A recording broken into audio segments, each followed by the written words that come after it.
World news के sponsor हैं स्वागत, अदरक, लहसुन और मसाले 100% प्योर एंड हाइजीनिक।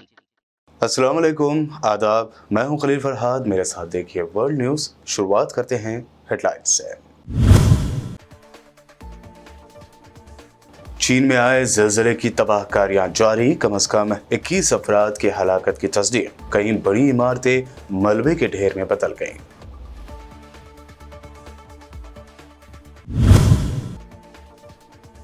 हिजाब पहनने को सख्ती से नाफिज करने के लिए ईरानी हुकूमत उठाएगी नया कदम। हिजाब का इस्तेमाल नहीं करने वाली खवातीन के खिलाफ इस्तेमाल की जाएगी चेहरे की शनाख्त की टेक्नोलॉजी।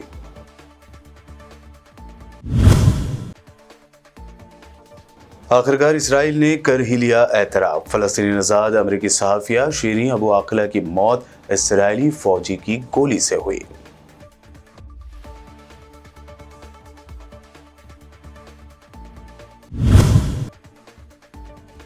सुप्रीम कोर्ट में कर्नाटक हिजाब मामले पर अब अगली सुनवाई कल 7 सितंबर को होगी।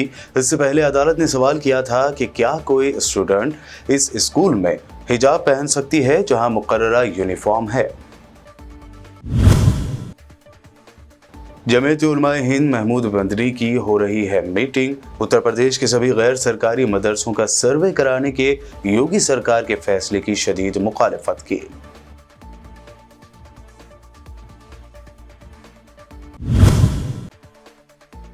और मोदी की क़यादत वाली बीजेपी सरकार के खिलाफ अपोजिशन हो रही है मुत्तहद। नीतीश कुमार ने की सीताराम येचुरी से मुलाकात, कहा हम सब एक साथ मिल जाएं तो होगी बड़ी बात।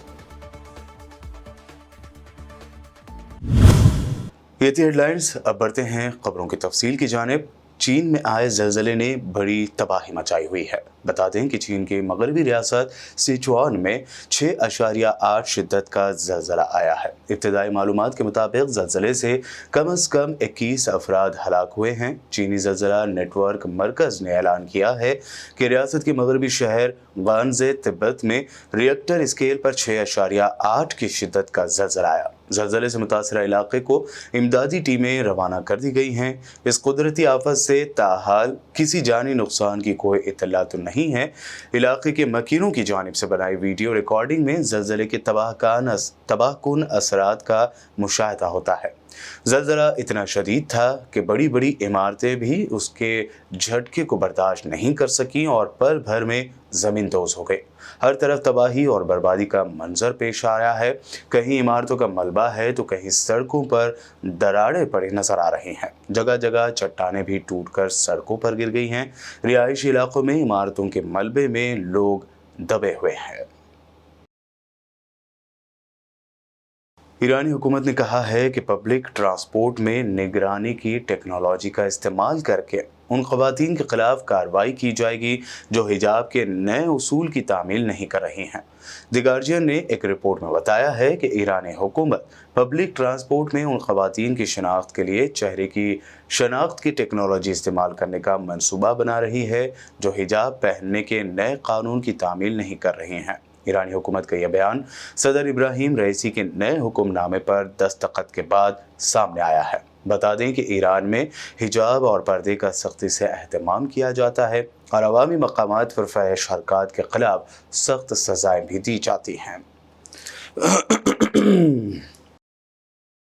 आखिरकार इसराइल ने एतराफ़ कर ही लिया है कि फ़लस्तीनी नज़ाद अमरीकी सहाफ़िया शीरीन अबू आक़िला का कत्ल उसके पस पर्दा इसराइल ही है। इसराइली फ़ौज ने शीरीन के कत्ल की नई तहक़ीक़ाती रिपोर्ट जारी की है। इसमें यह नतीजा अख़ज़ किया गया है कि शीरीन को मुमकिना तौर पर एक इसराइली फ़ौजी ने गैर इरादी तौर पर गोली मार दी थी, लेकिन उन्हें जानबूझकर निशाना नहीं बनाया गया था। पीर को शाये होने वाली तहक़ीक़ात से मुताल्लिक़ एक बयान में कहा गया है कि इस बात का कवी इम्कान है कि अबू आक़िला हादसाती तौर पर इसराइली फायरिंग का निशाना बन गए। इसराइली फ़ौजियों ने मुसल्लह फ़लस्तीनी के तौर पर शनाख्त किए गए मुश्तबा अफराद की तरफ गोलियां चलाई थी। इस तहक़ीक़ाती रिपोर्ट में भी सिहोनी फ़ौजियों को शक का फ़ायदा देने की कोशिश की गई है और कहा गया है कि यह मुमकिन है कि मक़तूला सहाफ़िया को फ़लस्तीनी मुसल्लह अफराद ने भी निशाना बनाया हो। اقوام متحدہ کے کمشنر برائے انسانی حقوق کی پاکستان نے چین کے صوبے سنکیانگ میں انسانی حقوق کے بارے میں رپورٹ کا نوٹس لیتے ہوئے کہا ہے کہ اسلام آباد بیجنگ کی جانب سے ایغور مسلمانوں کی سماجی و اقتصادی ترقی، ہم آہنگی اور امن و استحکام کی کوششوں کی حمایت کرتا ہے۔ منگل کی صبح اسلام آباد میں پاکستان کے دفتر خارجہ کے ترجمان عاصم افتخار احمد کی جانب سے جاری ہونے والے بیان میں کہا گیا کہ پاکستانی اقوام متحدہ کے انسانی حقوق کے نظام کے ساتھ ساتھ OIC جنرل سیکریٹری کے ساتھ چین کی تعمیراتی انگیجمنٹ کو سراہتے ہیں، جو انسانی حقوق کے سابق ہائی کمشنر اور OIC کے وفد کے چین کے دوروں سے ظاہر ہوتا ہے۔ مزید یہ بھی کہا گیا ہے کہ چین نے گزشتہ 35 سالوں میں اپنی 70 کروڑ سے زیادہ آبادی کو غربت سے نکالنے میں کامیابی حاصل کی، جس سے ان لوگوں کے حالات زندگی میں بہتری آئی ہے۔ مقبوضہ مغربی کنارے کے شمالی شہر جنین میں فلسطینیوں اور اسرائیلی فوج کے درمیان دیر رات ہونے والی جھڑپوں میں ایک فلسطینی نوجوان شہید اور 7 دیگر زخمی ہو گئے۔ فلسطینی خبر رساں ایجنسی وفا نے جنین اسپتال کے ڈائریکٹر وسام بکر کے حوالے سے بتایا ہے کہ منگل کی صبح سویرے 29 سالہ نوجوان محمد موسیٰ محمد سبانہ کو گولیاں مار کر شہید کر دیا گیا۔ فائرنگ سے 7 فلسطینی زخمی بھی ہوئے ہیں۔ خبر رساں ایجنسی کے مطابق اسرائیلی فوج کے بھاری تعداد نے 100 فوجی گاڑیوں کے ساتھ فلسطینی علاقوں پر ریڈ کیا۔ شہر کے متعدد محلوں میں مکانوں کی چھتوں پر چڑھ کر پوزیشنز بھی سنبھال لیں۔ قابض فوج نے جنین کے مشرقی محلے میں ایک عمارت کو گھیرے میں لے کر وہاں کے مکینوں کو اپنے اپارٹمنٹس چھوڑنے پر مجبور کر دیا اور بچوں و خواتین سمیت انہیں کھلے میں نظر بند کر دیا۔ اسرائیل پر ایک اور سائبر حملہ ہوا ہے جس میں 30 لاکھ اسرائیلی شہریوں کی معلومات کو عام کر دیا گیا۔ ذرائع ابلاغ کی رپورٹ کے مطابق سقی چور نامی ایک ہیکر گروپ نے میٹیک نامی اسرائیلی کمپنی پر سائبر حملہ کر کے 30 لاکھ لوگوں کی معلومات چرا لی ہیں اور یہ معلومات آن لائن فروخت کے لیے پیش کر دی ہیں۔ اس رپورٹ میں بتایا گیا ہے کہ ہیکروں نے اعلان کیا کہ 30 لاکھ اسرائیلیوں کی معلومات فروخت کے لیے موجود ہیں، جن میں ان افراد کا نام، خاندانی معلومات، نیشنل ID نمبر، تاریخ پیدائش، ایڈریس، ٹیلی فون نمبر، ای میل ایڈریس اور اسی طرح کی دیگر اہم معلومات شامل ہیں۔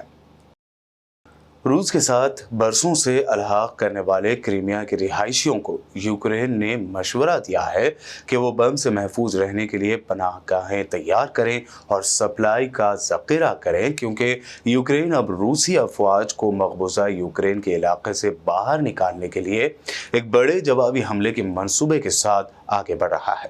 کئی ہفتوں سے یوکرین جنوب میں مقبوضہ علاقوں کے باشندوں سے جوابی حملہ کرنے سے پہلے تیاری اور انخلاء کے لیے کہہ رہا ہے۔ تاہم یوکرین کی حالیہ دھمکی قابل ذکر ہے، کیونکہ اس کی ہدایت کریمیا کے باشندوں کو کی گئی تھی، جسے روس نے 2014 میں اپنے ساتھ ضم کیا تھا۔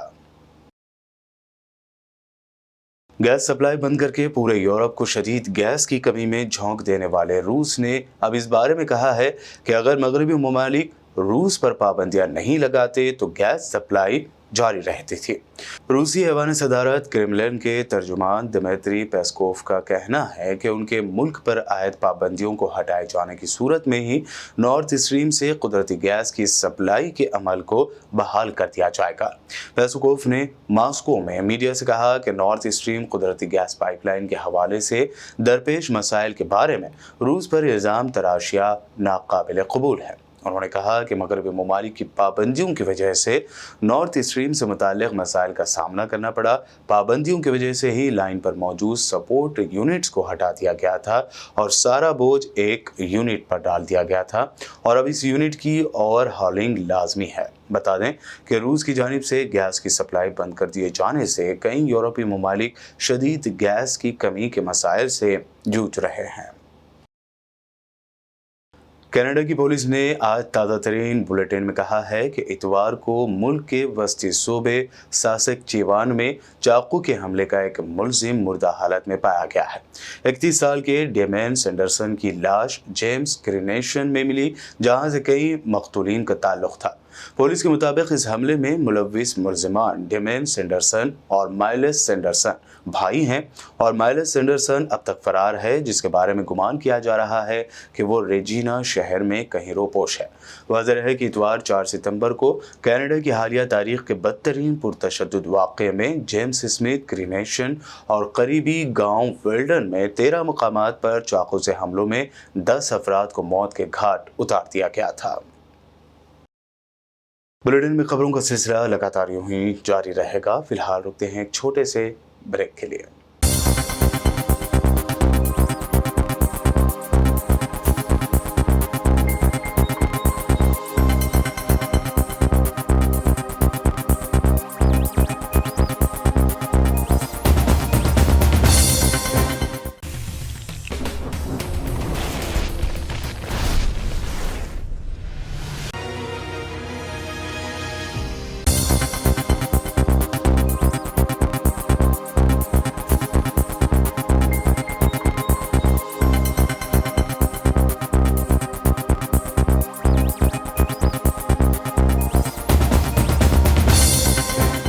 ब्रेक के बाद आगे बढ़ते हैं और अब देखते हैं मज़ीद अहम खबरें। सुप्रीम कोर्ट ने कर्नाटक में हिजाब पर पाबंदी मामले में सुनवाई करते हुए कल पीर को कहा है कि किसी भी शख्स को मजहब पर अमल करने का हक है, लेकिन सवाल ये है कि क्या ये हक मुकर्ररा यूनिफॉर्म वाले स्कूल में भी लागू हो सकता है। रियासत के तालीमी इदारों में हिजाब पर पाबंदी हटाने से इनकार करने वाले कर्नाटक हाई कोर्ट के फैसले को चैलेंज देने वाली मुख्तलिफ दरख्वास्तों पर समाअत करते हुए अदालत ने सवाल किया कि क्या कोई स्टूडेंट उस स्कूल में हिजाब पहन सकती हैं जहां मुकर्ररा यूनिफॉर्म है। बहरहाल इस समाअत के बाद हिजाब मामले पर अगली समाअत कल 7 सितंबर को होगी। उत्तर प्रदेश की योगी हुकूमत ने रियासत के सभी गैर सरकारी मदरसों का सर्वे कराने का फैसला किया है। इस फैसले के खिलाफ दिल्ली में जमीयत उलमाए हिंद के सदर महमूद मदनी अहम मीटिंग की सदारत कर रहे हैं। यूपी में मस्जिदों के सर्वे को लेकर हाल ही में एक मीटिंग हुई थी। योगी सरकार ने इस मीटिंग में तय किया था कि यूपी में गैर सरकारी सभी मदरसों का सर्वे कराया जाएगा। इन मदरसों का सर्वे 5 अक्टूबर तक कराने के अहकामात दिए गए थे और इसकी रिपोर्ट इंतजामिया को 25 अक्टूबर तक भेजनी थी। इस सर्वे को MIM supremo barrister Asaduddin Owaisi ने छोटा एनआरसी करार दिया है। बिहार की सियासत में पिछले दिनों जो घमासान मचा उससे हर कोई वाकिफ है। अब जब नीतीश कुमार बिहार के सीएम फिर से बन चुके हैं, ऐसे में वो अपोजिशन को मुत्तहद करने में लगे हैं। अब बिहार के सीएम नीतीश कुमार दिल्ली पहुंचकर अपोजिशन के लीडरों के साथ मुलाकात कर रहे हैं। इसी सिलसिले में आज नीतीश कुमार ने लेफ्ट लीडर सीताराम येचुरी से मुलाकात की। नीतीश कुमार ने इस मौके पर कहा कि हमारे बहुत पहले से ही ताल्लुकात हैं। जब दिल्ली आते थे, यहाँ आते थे, हम सब पूरे मुल्क में लेफ्ट पार्टियां एक साथ मिल जाएंगे तो बड़ी बात होगी। वहीं नीतीश कुमार से मुलाकात पर सीताराम येचुरी ने कहा कि अपोजिशन को मुत्तहद करना ही होगा। बीजेपी पर तनकीद करते हुए उधर नीतीश कुमार ने मजीद कहा था कि जिस तरह से हुकूमत चलाने की आजकल कोशिश हो रही है, तो आप देखिए कौन सा काम हो रहा है, तरक्की के कौन से प्रोजेक्ट हो रहे हैं, सब कुछ एक तरफा हो रहा है और धीरे धीरे इलाकाई पार्टियों को कमज़ोर करने की कोशिश हो रही है। स्थानीय पार्टियां हैं डिफरेंट राज्यों में, कांग्रेस सब अगर एक साथ मिल जाएंगे तो बहुत बड़ी बात होगी। सर, राहुल गांधी से कल आपकी मुलाकात हुई, बहुत अहम मुलाकात मानी जा रही है। किस दिशा में वो बातचीत रही? ठीक है, हमारी बातचीत पूरी हुई है। बीजेपी वाले कह रहे हैं, बीजेपी वाले कह रहे हैं सर कांग्रेस और आम आदमी पार्टी भी साथ नजर आएगी। आपका प्रयास है कि सभी विपक्षी दल साथ आना चाहिए। यार जरा आप जानते हैं कि बिहार में 7 पार्टियां एक साथ हैं, तो उनका तो अपना है ही वहाँ संबंध, लेकिन बाकी अन्य जगहों पर भी और पूरे देश में सब एकजुट हो जाएं, तो इसी के लिए आजकल बातचीत होती है जो हम लोगों का सुझाव कहते हैं। तो आगे की चीज़ है, कुछ समय के बाद की चीज़ है। मध्य प्रदेश के वजीर दाखिला नरोत्तम मिश्रा ने कांग्रेस लीडर राहुल गांधी को चुनावी हिंदू या इच्छाधारी हिंदू करार देते हुए कहा कि वो इलेक्शन पर ही मंदिर जाने लगते हैं। साथ ही उन्होंने राहुल गांधी के गुजरात दौरे पर भी तनकीद की। राहुल गांधी महाकाल के दर्शन करेंगे, नर्मदा की नहाएंगे। चुनावी हिंदू हैं वो, इच्छाधारी हिंदू हैं। जैसे ही चुनाव आता है वो ये सब करने लगते हैं। राहुल गांधी घोषणा कर रहे हैं कि गुजरात में अगर उनकी सरकार बनी तो फिर किसान कर्ज माफी करेंगे, फ्री बिजली देंगे। अच्छा, राजस्थान में भी ये घोषणा की थी, माफ हो गया क्या? पंजाब में पहले की थी, हो गया क्या? चलो, ये दोनों बाहर के प्रदेश हैं। 10 दिन के अंदर मध्य प्रदेश के अंदर किसान का कर्जा माफ करेंगे और नहीं कर पाए तो मुख्यमंत्री बदल देंगे। क्या एक का भी 2 लाख रुपए माफ हुआ था 10 दिन में? क्या मुख्यमंत्री बदल पाए थे? मुख्यमंत्री तो नहीं बदल पाए थे। कमलनाथ जी ने राष्ट्रीय अध्यक्ष जरूर बदल गए थे इस बीच में। तो ये जो घोषणा है उनकी गुजरात में, ये गुजरात की जनता अच्छी तरह से जानती है। ऐसी घोषणा इन्होंने उत्तर प्रदेश में की थी, जिसका परिणाम आप देखो, भाई बहन को 2 ही सीटें आई। दारुल हुकूमत दिल्ली में शराब पॉलिसी पर आम आदमी पार्टी हुकूमत की मुसीबतें कम होने का नाम नहीं ले रही हैं। अब ईडी ने इस मामले में मनी लॉन्ड्रिंग का केस दर्ज कर लिया है। फिलहाल 30 मकामात पर छापे मारे जाने की खबर सामने आ रही है। आज दिल्ली, मुंबई समेत 7 अलग अलग शहरों में ये छापे मारे जा रहे हैं। ये छापे कुछ शराब कारोबारियों और साबिक ओहदेदारों के घर पर मारे जा रहे हैं। छापे उन लोगों पर मारे जा रहे हैं जिनके नाम सीबीआई की FIR में दर्ज हैं। इसी दरमियान दिल्ली के डिप्टी सीएम मनीष सिसोदिया ने कहा है कि पहले भी सीबीआई ने छापे मारे, उन्हें कुछ नहीं मिला। अब ईडी छापे मार रही है, इसमें भी कुछ नहीं निकलेगा। आम आदमी पार्टी MLA सौरभ भारद्वाज ने प्रेस कॉन्फ्रेंस में कहा कि पीएम मोदी की लड़ाई करप्शन से नहीं बल्कि अरविंद केजरीवाल से है। प्रधानमंत्री जी की लड़ाई भ्रष्टाचार से नहीं है। गुजरात के अंदर कई रिपोर्टर अब तो घूम के आए हैं, सबको पता है। हर होटल के अंदर शराब की होम डिलीवरी मौजूद है। हर गांव के अंदर कच्ची शराब बनती है। जहरीली शराब से पिछले 3 हफ्ते पहले 70 से ज्यादा लोग गुजरात में मारे गए। पूरा गुजरात ड्राई स्टेट होने के बावजूद एक तय तरीके से, एक पूरे नेटवर्क, एक नेक्सस के तहत गुजरात में हर शहर और हर गांव में शराब बिकती है। क्या प्रधानमंत्री जी ने कोई सीबीआई का केस रजिस्टर किया?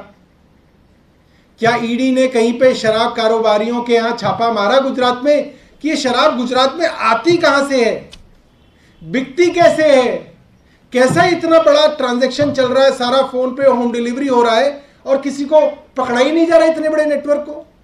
क्योंकि प्रधानमंत्री जी की लड़ाई भ्रष्टाचार से नहीं है, प्रधानमंत्री की लड़ाई अरविंद केजरीवाल से है। प्रधानमंत्री जी इसको छुपाना चाहते हैं कह के कि मेरी लड़ाई भ्रष्टाचार से है।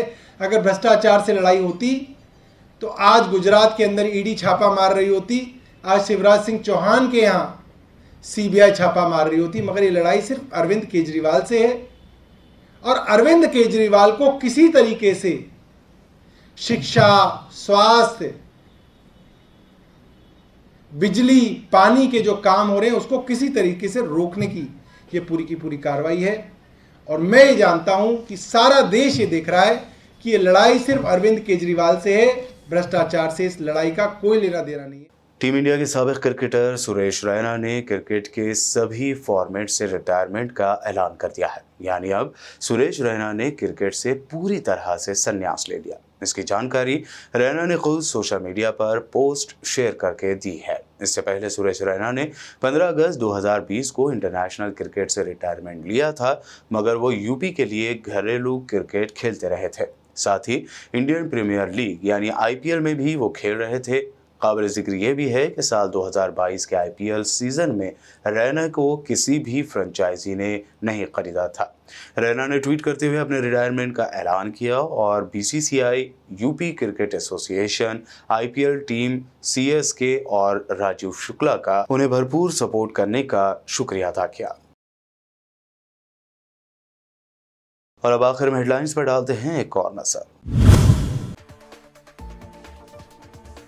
चीन में आए ज़लज़ले की तबाहकारियां जारी, कम से कम 21 अफराद की हलाकत की तस्दीक। कई बड़ी इमारतें मलबे के ढेर में बदल गईं।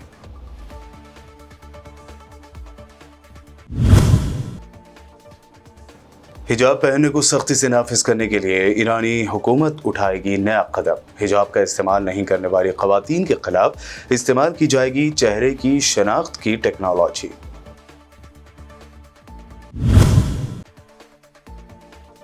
आखिरकार इसराइल ने कर ही लिया एतराफ़। फ़लस्तीनी नज़ाद अमरीकी सहाफ़िया शीरीन अबू आक़िला की मौत इसराइली फ़ौजी की गोली से हुई।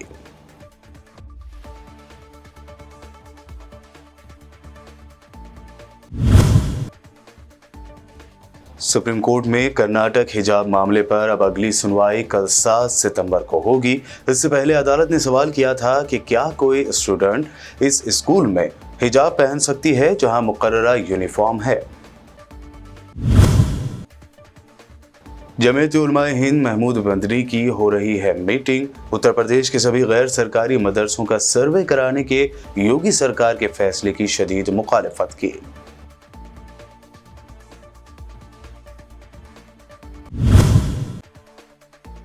और मोदी की क़यादत वाली बीजेपी सरकार के खिलाफ अपोजिशन हो रही है मुत्तहद। नीतीश कुमार ने की सीताराम येचुरी से मुलाकात, कहा हम सब एक साथ मिल जाएं तो होगी बड़ी बात।